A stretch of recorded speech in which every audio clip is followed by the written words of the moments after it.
Hello and welcome to our next video blog. I thought it would be good to carry on talking to Andy Serkis about some of the fun and games we had during our first block of shooting. Andy? Where is he?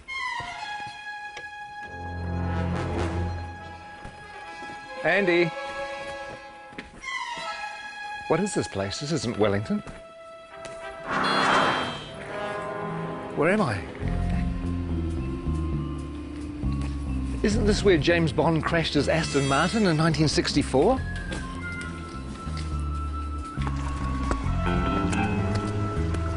And isn't this where Red Grant trained to be an assassin at the beginning of From Russia with Love?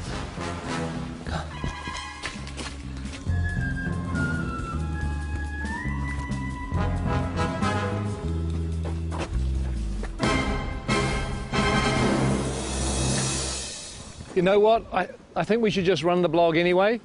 So what we did is we asked cast and crew to tell us a few of their favourite memories from the first 3 or 4 months of shooting. So please enjoy that and I'll go figure out where I am.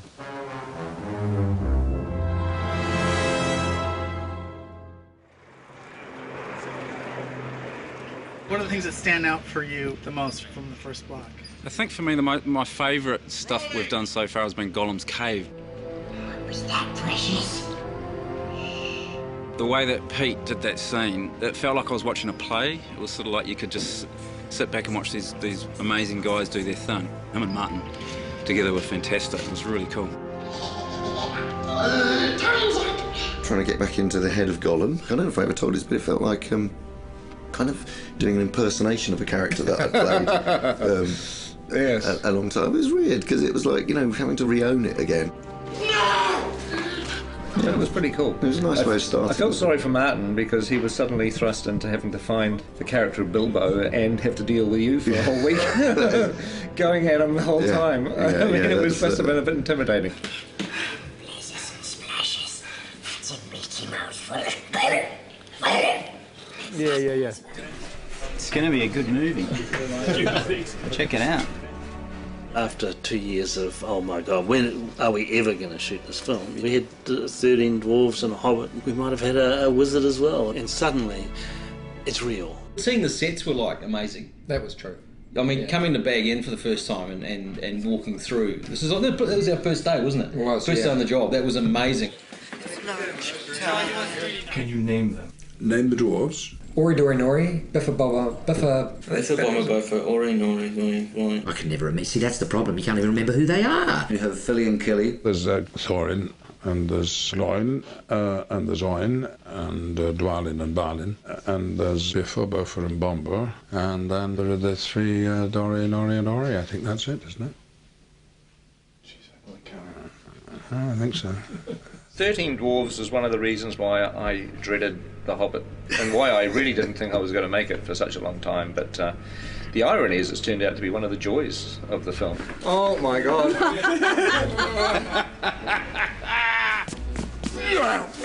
What a challenge. I mean, 13 heroes, or 14 with Bilbo.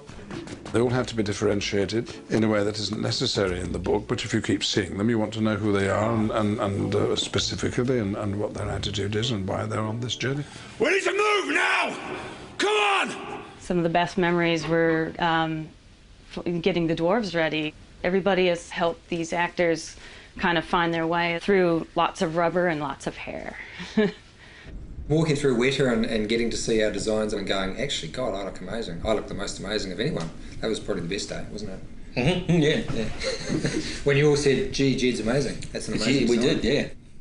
Some of them actually look pretty bad before they get into the prosthetic. Some of them, in fact, for some of them, a prosthetic is making them look better, to tell you the truth, which says something. Mark Hadlow, for example, springs to mind. I have this lovely bit down here, and then this moustache that comes up here. I look stunning. Actually, look, I should be in centrefold. One of the things that quite early on we discovered was that Mark Hadlow likes to dress up in costumes, mainly sort of military type things.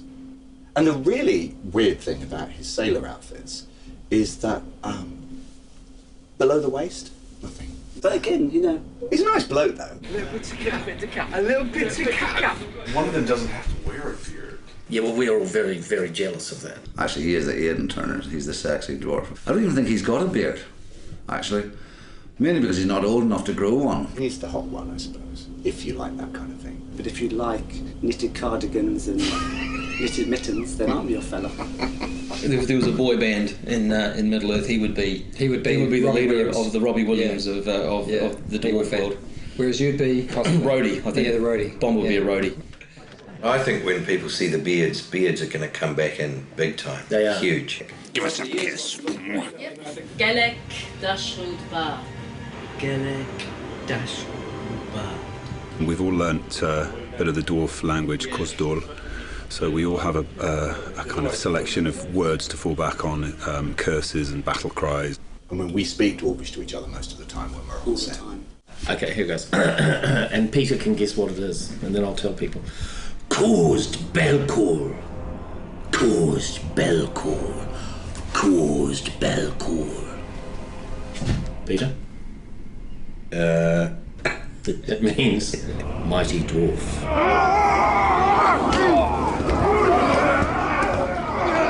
We had Troll Show. Well, you got to do all the fun stuff in Troll Show. Yeah, we did. I had to shoot dialogue and things, and he got to do all the good fighting troll stuff. That is the great thing about the dwarves is that even though there's this comic element to some of the characters, not all of them, but some of them, when they fight, they really fight. We started with 3 months of intense training. We did stunt fighting, we did horse riding. We did the gym 4 times a week.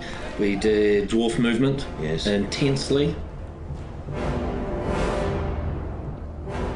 They were trying to get us to a point where they could actually kill us and bring us back from the dead, kill us, bring us back from the dead, all the CPR and stuff like that, because that's what it'll be like on set. They did it by breaking us down. Yeah. They did it by essentially reducing us to the absolute amoeba stage and then building us up again as dwarfs. We've come through it as better dwarves, I feel. I do too. I know that William's discovered his inner dwarf. I have. Well, we all have, actually. It's a frightening thing, but this is the job that had to be done. If I could say key moments in Block 1, arriving in Rivendell and meeting Elrond and dining at his table, it really feels like you're stepping into Middle-earth. There are some who would not deem it wise. What do you mean? You're not the only guardian to stand watch over Middle-earth. I remember it now, but later on. I love working with Hugo and Kate back in Rivendell again. That was fantastic. Hello. Welcome. I still can't quite get over being on set with Ian as Gandalf and then, Kate Blanchett with Galadriel and Hugo with Elrond, and you just feel like you step back into a movie again. It's kind of weird. Is this a new one? This is different. Yeah, different one. High points really, I think, was getting Kate Blanchett with a long train. Beautiful. Kate, that's beautiful. Yeah, that is. They're all going to want one.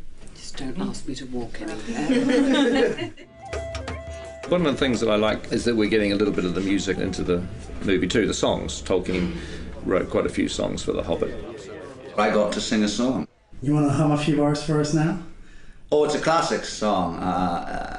It's after sort of Cole Porter, Gershwin, that type of thing. There's an inn, there's a merry old inn beneath an old grey hill. He squeaked and soared and quickened the tune while the landlord shook your man in the moon. It's after 3, he said. I think it'd be great if Dwalin just yelled the whole thing. So the cat They'll swallow the tipsy cat. Is this the Metallica version?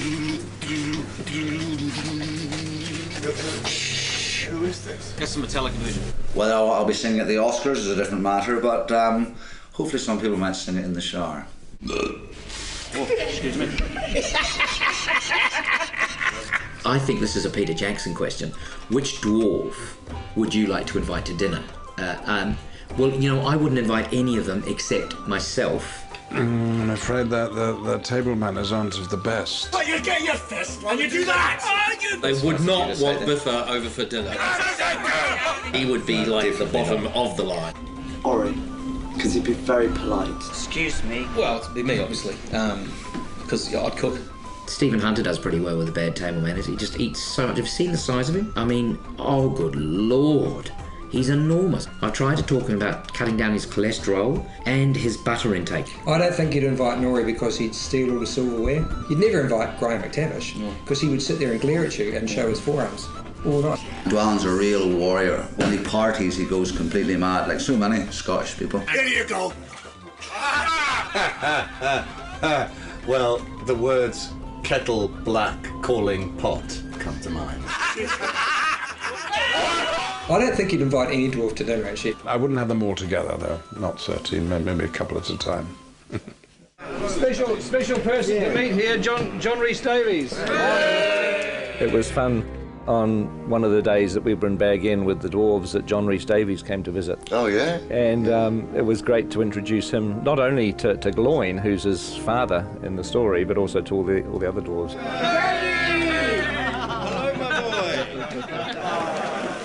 It's just like coming home to family. I predicted what John would say, and he pretty much said it word for word. I could just imagine, him saying, "Oh, you poor bastards." that's pretty much what he went on to say. You poor buggers.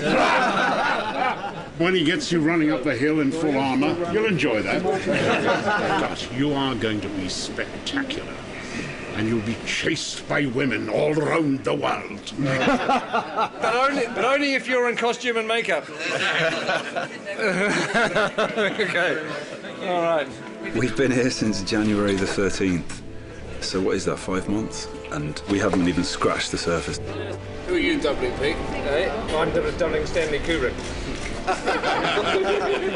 One of the biggest moments was when we all put our gear on and we all stood together, sort of looking around at each other into the characters' faces. To stand in a circle and look at the guys that were going on the quest, I got a real tingle up my spine. Lovely, thank you, that's terrific. I think we can check the gate on that.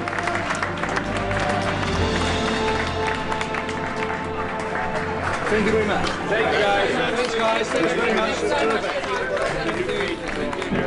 Thank you. Bittersweet moment, but it's time to leave. Hasta la vista. Then driving off. I'm waiting for somebody, sorry. It could have been you. I know. Just go. Oh, really? Yeah, just go. We've had enough. Go. Are you wrapped? No, I'm not wrapped. They're keeping the good people. Okay. Oh, hey, Go again, we'll go now. Hey. Okay, we'll go now. It's a bittersweet moment, but it's time to leave. Hasta la vista. Well, I hope you enjoyed that. I don't know whether there'll be any more because I have to find New Zealand, which I've lost. I think it's over here. Who is that odd little fellow?